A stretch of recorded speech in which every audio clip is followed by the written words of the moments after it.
Hello plus 2 class students. So next chemical which I am going to discuss today is nitric acid, and the formula of nitric acid is HNO3. This is the chemical in which nitrogen is present. In the last video we discussed ammonia, NH3. In that compound also nitrogen was present, and the second one which is in our syllabus is HNO3. In HNO3 nitrogen is also present, as we are doing the nitrogen family. So these two chemicals are in our syllabus. So now we will discuss in detail all about HNO3, its preparation, its properties, its uses, all we will discuss one by one. So we will start with preparation of HNO3. So to prepare HNO3 there are two methods given in the book. First is laboratory method and the second is large scale method. So first we will discuss first the laboratory method. First we will discuss the laboratory method. So that is what? It is start with NaNO3. This is called sodium nitrate. We will take sodium nitrate.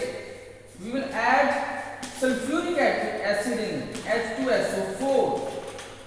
So sodium nitrate plus H2SO4, जब इसको इसमें हम add करेंगे तो हमारे पास क्या बनेगा?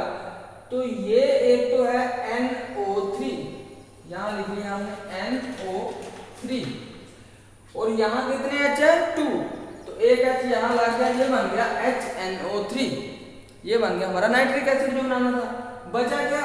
एक H बचा, SO4 बचा और साथ में Na, तो ये हमारे पास बन जाएगा plus NaHSO4। So simple method, NaNO3, ये Na, एक H SO4, NaHSO4, बचा नाइट्रेट और एक H बचा तो HNO3। This is called nitric acid. इसके बाद आ जाता है सेकंड मेथड.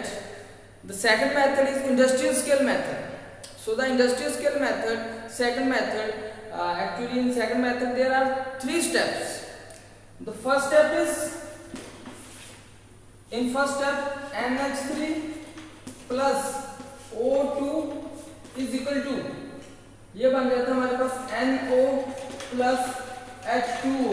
ये फर्स्ट स्टेप में हमारे पास NO बनता है, नाइट्रोजन ऑक्साइड बनता है। ये हमारे पास, इसको अगर बैलेंस करना है तो 4 ये होते हैं, 5 ये होते हैं और 4 ये होते हैं और 6 हमारे पास ये।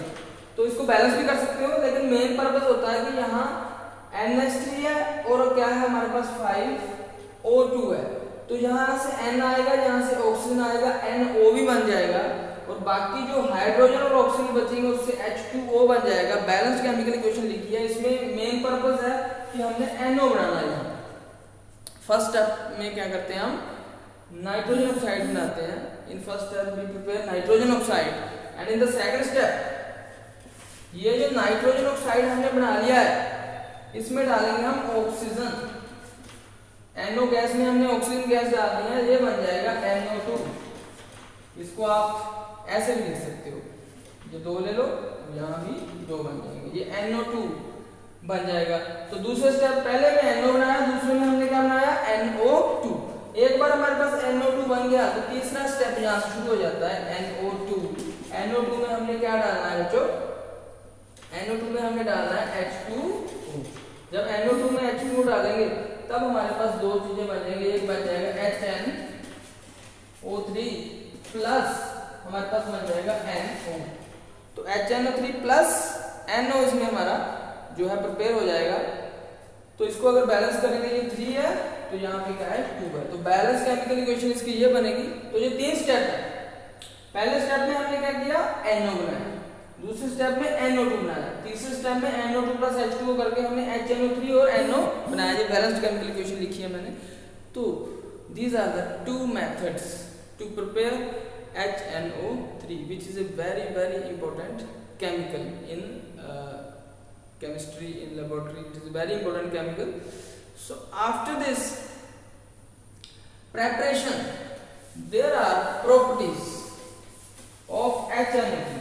इसके बाद क्या आ जाती है हमारी HNO3 की प्रॉपर्टीज आ जाती हैं बच्चों। तो प्रॉपर्टीज में एक तो इसका कलर क्या है, कलरलेस है, और इसका स्ट्रक्चर क्या है, स्ट्रक्चर इसका क्या होता है HNO3 का, इसमें क्या है HNO3, क्या स्ट्रक्चर है इसमें, एक तो इसमें NO3 है, N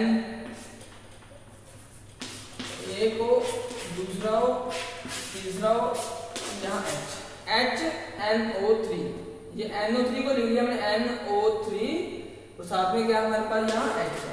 तो इसका एंगल होता है, इसका कुछ एंगल है, इसकी बॉन्ड लेंथ है यहाँ 121, ये एंगल है, यहाँ पे भी एंगल है। तो ये सारा पूरा एक स्ट्रक्चर है इसका, बुक में ये दिया है। इसकी बॉन्ड एंगल कितना है, ये 130 का है, ये 120 का है, 1 का है, ये पूरा इसमें दिया है, जैसे ये 130 का है। सो ये इसका स्ट्रक्चर है HNO3 का। इसके बाद आ जाती हैं इसकी प्रॉपर्टीज जो हैं, बाकी जो प्रॉपर्टीज है, सबसे पहली प्रॉपर्टी है कि इसमें कि ये बहुत ही एक स्ट्रॉन्गेस्ट एसिड है, ये स्ट्रॉन्ग एसिड है HNO3। इसको जब हम पानी में घोलते हैं HNO3 जब इसको किसमें घोलते हैं, पानी में, तो हमें क्या देता है, ये H पॉजिटिव दे देता है। ये H पॉजिटिव जो है ये H पॉजिटिव इसके H2O के साथ मिलकर बन जाता है H3O positive plus NO3। So when we dissolve nitric acid in water, it gives us H positive, means H positive जब H2 के साथ मिल जाता है तो H3O हाइड्रोनियम आयन हमें देता है ये, और नाइट्रेट देता है। तो इस हाइड्रोनियम आयन की वजह से हम क्या बोलते हैं, ये एसिडिक बिहेवियर है किसका, नाइट्रिक एसिड का। Nitric acid is its behavior is a very strong acid, it behave as a strong acid and it give H positive और you can say hydronium ion। so ये इसलिए ये क्या है, एक एसिड है। इसके बाद जो नाइट्रिक एसिड है HNO3, it is a strong oxidizing agent।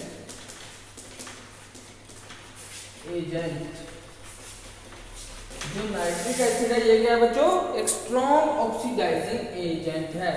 इसका क्या मतलब है, ऑक्सीडाइजिंग एजेंट का, तो इसके नंबर ऑफ रिएक्शन है जिसमें ये शो करता है कि ये ऑक्सीडाइजिंग एजेंट है। स्टार्ट हो जाते हैं कॉपर के साथ, कॉपर एक मेटल है, मेटल्स के साथ स्टार्ट करते हैं, कॉपर के साथ, फिर हम करेंगे जिंक के साथ। सो कॉपर में डाइल्यूट HNO3 भी ऐड होता है, और इसी कॉपर में कंसंट्रेटेड HNO3 भी ऐड कर सकते हैं। तो डाइल्यूट HNO3 भी ऐड कर सकते हैं, कंसंट्रेटेड HNO3 भी ऐड कर सकते हैं। इसी तरह जिंक है, जिंक में भी हम क्या कर सकते हैं, डाइल्यूट HNO3 ऐड कर सकते हैं, और इसी जिंक में कंसंट्रेटेड HNO3 भी हम ऐड कर सकते हैं।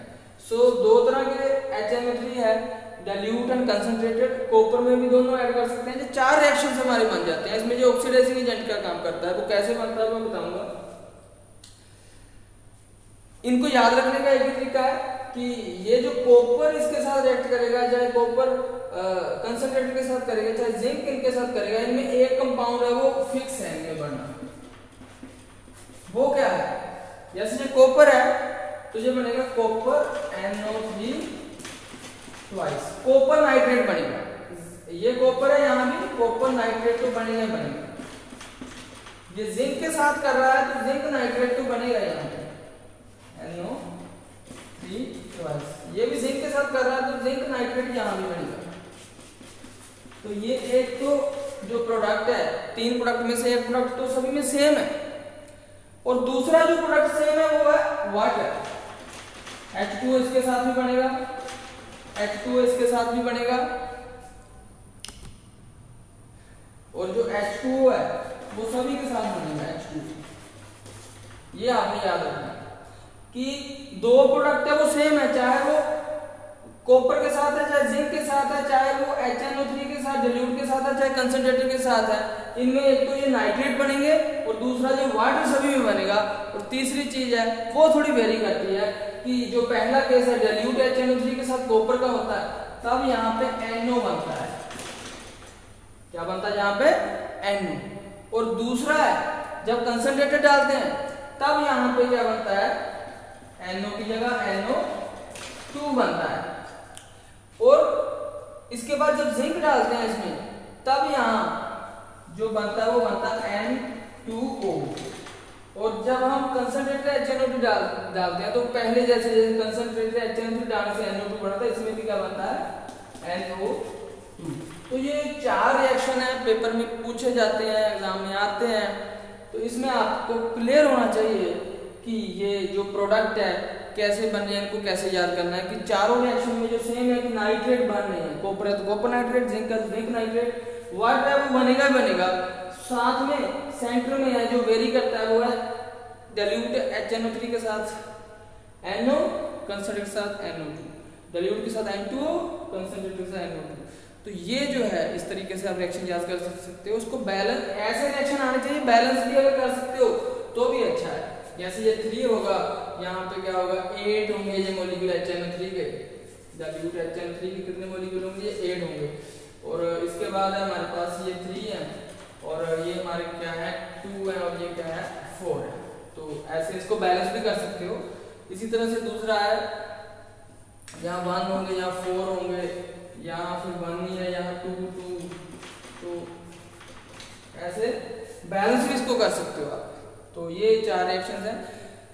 इसमें जो नाइट्रिक एसिड है ये ऐसे ऑक्सीडाइजिंग एजेंट काम कर रहा है। ऐसे क्या काम कर रहा है, ऑक्सीडाइजिंग एजेंट। तो क्या होता है ऑक्सीडाइजिंग एजेंट, देखो यहाँ पे कॉपर की जो बेटे ऑक्सीडेशन स्टेट है वो 0 है, क्योंकि जो फ्री स्टेट में है 0 है।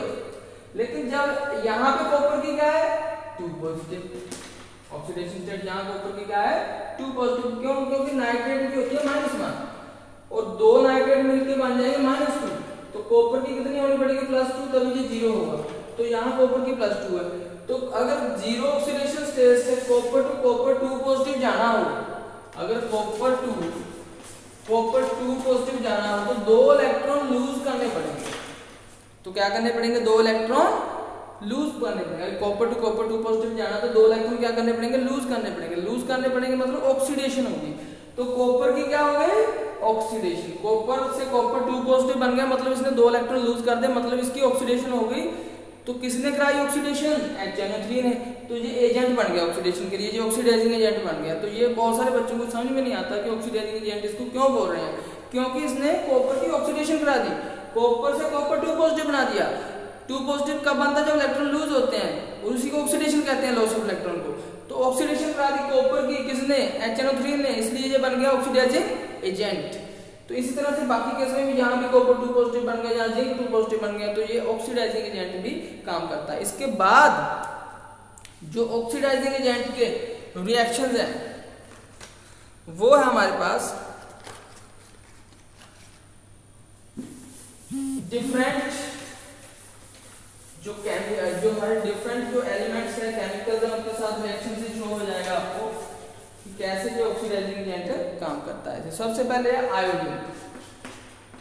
आयोडीन की भी ऑक्सीडेशन कर देता है HNO। आयोडीन की भी ऑक्सीडेशन कौन कर देता है बच्चों, HNO3। आयोडीन से बना लेता है ये HiO3 प्लस हमारे पास बन जाता है NO2 प्लस बन जाता है H2O। ये H2। तो ये हमारे पास एक जो है रिएक्शन बनता है I2 प्लस HNO3। इसमें भी अगर देखो यहाँ आयोडीन की ऑक्सीडेशन स्टेट है 0 और यहाँ पे इसकी ऑक्सीडेशन स्टेट आ जाती है +5। तो आयोडीन 0 से +5 आ गया, इसने भी इलेक्ट्रॉन लूज कर दिया। इसको बैलेंस केमिकल इक्वेशन को भी आप लिख सकते हो, मैंने ऐसे लिख दिया। इसकी बैलेंस केमिकल इक्वेशन मींस इसमें आप लगा सकते हो। अगर नहीं याद कर सकते तो आप ऐसे भी लिख सकते हो, आपको पूरे मार्क्स मिल जाएंगे। इसके बाद आ जाता है हमारा कार्बन। कार्बन के साथ भी रिएक्शन HNO3 का होता है। तो कार्बन से हमारे को बन जाता है CO2 प्लस, बाकी कंपाउंड सेम है H2। कार्बन के अलावा सल्फर S8 जिसका होता है, सल्फर से भी HNO3 रिएक्ट कर देता है। तो हमारे पास सल्फर के साथ जब रिएक्ट करता है तो बनता है H2SO4 plus NO2 plus H2O ये रहता है सल्फर के साथ भी रिएक्शन। इसके बाद हमारे पास फॉस्फोरस के साथ भी रिएक्शन है, फॉस्फोरस के साथ P4 के साथ भी। तो इसमें भी HNO3 जब ऐड होता है तो बन जाता है हमारे पास H3PO4 plus NO2 plus H2। तो इसमें कोई डिफिकल्टी नहीं रिएक्शंस में। HNO3 चाहे हम आयोडीन में डाल रहे हैं, चाहे कार्बन में डाल रहे हैं, चाहे सल्फर में डाल रहे हैं, चाहे फास्फोरस में डाल रहे हैं, इसमें दो प्रोडक्ट तो बन ही रहे हैं, NO2H2O, NO2H2O, NO2H2O, NO2H2O, ये बन ही रहे हैं। बस फर्क पड़ रहा है एक प्रोडक्ट का, क्योंकि जहां आयोडीन है ना HiO3 बना है, जहां कार्बन है तो CO2 बन गया, सल्फर है तो सल्फ्यूरिक एसिड H2SO4 बन गया, फास्फोरस है तो H3PO4 बन गया। तो फर्क सिर्फ पहले प्रोडक्ट का पड़ा है, बिकॉज जो रिएक्टेंट है वो डिफरेंट है, बाकी दो जो प्रोडक्ट है वो सेम है। तो ये सारे के सारे जो हैं इनको ये जो है ऑक्सीडाइजिंग एजेंट का काम कर रहे हैं, क्योंकि इसमें कार्बन को भी ऑक्सीजन ऐड हो गया, यहाँ पे ऑक्सीडेशन हो गई, सल्फर की भी बट यहाँ प्लस में आ जाती है ऑक्सीडेशन स्टेट। तो ये सारे के सारे में क्या कर दिया इसने, ऑक्सीडेशन स्टेट कर दिया। चाहे कैलकुलेट भी आप कर सकते हो, ये 2 पॉजिटिव है, यहाँ +6 ऑक्सीडेशन स्टेट है इसमें सल्फर की। तो +1 में ये सारी आपको बताइए कैसे ऑक्सीडेशन स्टेट हम कैलकुलेट करते हैं। इसके बाद बच्चों जो टॉपिक आता है वो brown ring test. Brown ring test ये टेस्ट करते हैं हम नाइट्रेट के लिए, क्योंकि HNO3 में नाइट्रेट प्रेजेंट होता है। तो नाइट्रेट के लिए हम ये टेस्ट करते हैं। क्या होता है इस टेस्ट में, इस टेस्ट में अगर कोई सब्सटेंस है हमारे पास, सपोज करो उसमें हमें शक है कि नाइट्रेट है, तो उसको हमने आइडेंटिफाई करना है। उसके लिए हम क्या करते हैं, उसमें freshly prepared ferrous sulphate solution डालते हैं वाटर में, इसको घोल के।